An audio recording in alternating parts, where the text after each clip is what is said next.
真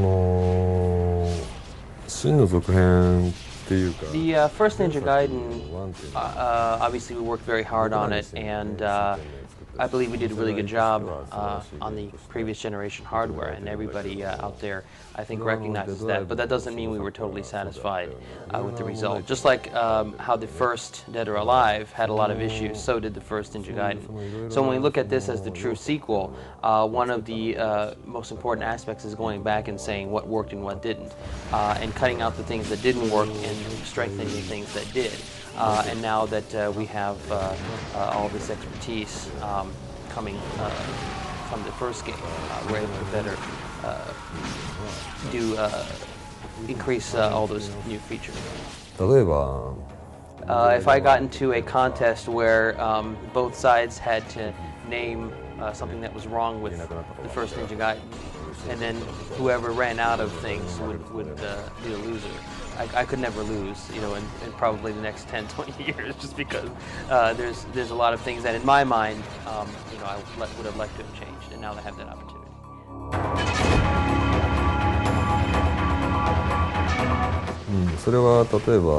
Well, one thing I think is the blood effect. In the first game, there's very much splashes of blood here and there, but what we have now is much more of a viscous kind of effect, which is not just making the blood, you know, splatter. It's also about how it, you know, flies through the air and how it performs during all the different action sequences. That's something we wanted to do but weren't able to do in the previous game. So that's one of the first improvements.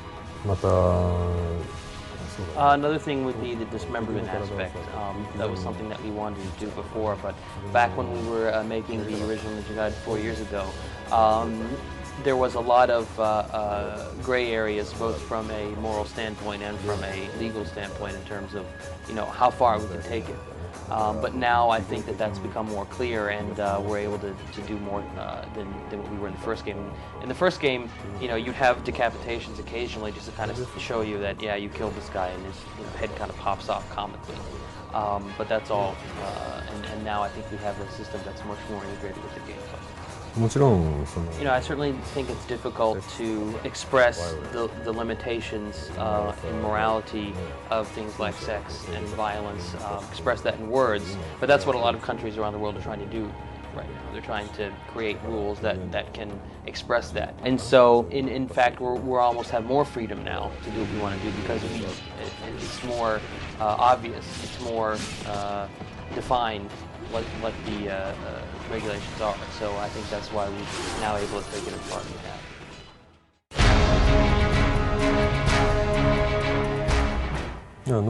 The new weapons have nothing to do with anything like a disarming feature or anything like that. It's basically, we just went in and looked at what weapons we wanted and said, what would be cool new weapons? And then we just made those. And you saw them for the first time in the announcement.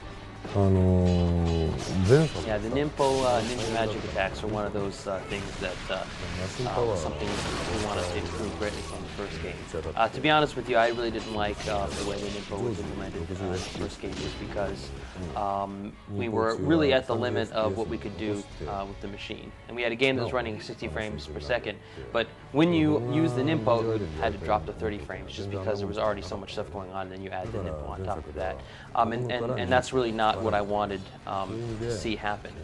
In fact, one of the things I did is I wanted to encourage the player not to use Ninpo, which is why you get a bonus at the end of the stage in the first game if you haven't used any Ninpo. But this time around, you know, we want to make this an integral part of the gaming experience. In that sense, we're really able to do more with the Ninpo now in the way that I envisioned. Part of that, of course, is the visual impact of having it look cool on the screen when you do it. But another part is, of course, what it does, the effects. In the first game, your Ninpo was basically like your bomb in your old school 2D shooters.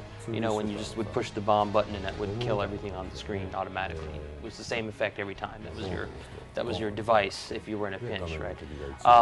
And that's not really fun if you know exactly what's going to happen every time. So we've made it so it will kind of change dynamically in the situation. For instance, the hurricane Ninpo that you saw which is basically blades of wind that shoot out. And enemies that are nearby you will just be totally destroyed, right? They'll be torn into pieces. But enemies that are farther away might just lose an arm or a leg, right? And then they'll still crawl after you and still try to attack you. So the effect of that Ninpo will change based on the combat situation when you use it.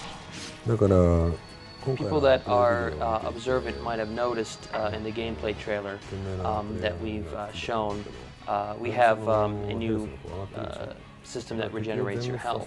But that only happens once all the enemies are defeated. So if you're trying to run away or trying to escape from enemies, you won't get that health back. So that's just one subtle way of saying you should defeat every enemy that you come across. で大元の質問に答えるけど Basically, we have a lot of weapons, and they all have a huge number of what we feel really attractive moves. And each move has a certain chance that it would cause a dismemberment. So if you have a move where you're kind of sweeping out the legs of an enemy, then there's a good chance that will cause one of the legs to be cut off. But we don't treat the injured enemies as being weaker or as being invalids. Basically, in some cases, they might actually become more dangerous. If you're fighting a ninja or like a military type character, they're not going to run away. So if they lose a leg, they know that they can't go home, right? This ninja can't go back to his village now. He has to, he has to complete his mission, however he can. So now that he's lost a leg, he'll crawl at you, use whatever he can to chase you. And if he catches on to you, he'll pull out a grenade and do a suicide bomb attack, because he knows he's not going home, so he wants to try to take you with him if he can. So by cutting off the leg of this enemy, now you've actually made him more dangerous. And in the same way, all of our enemies' AI reacts to how they're injured. そうだね俺はやっぱり I'm not one to comment and say this is great and that's great. My game is got these amazing elements. That's not something that I would say just out of nowhere. I mean, I think that's something that the game can really speak for itself. I mean, look at the trailers that are out there. Look at the gameplay. That's why we have things like downloadable demos out there that will be coming at some point. So I just would want to say that we're kind of in the middle now of sharpening on Gaiden 2 like it was a blade, making it sharper and faster. So please look forward to the game coming out in 2008.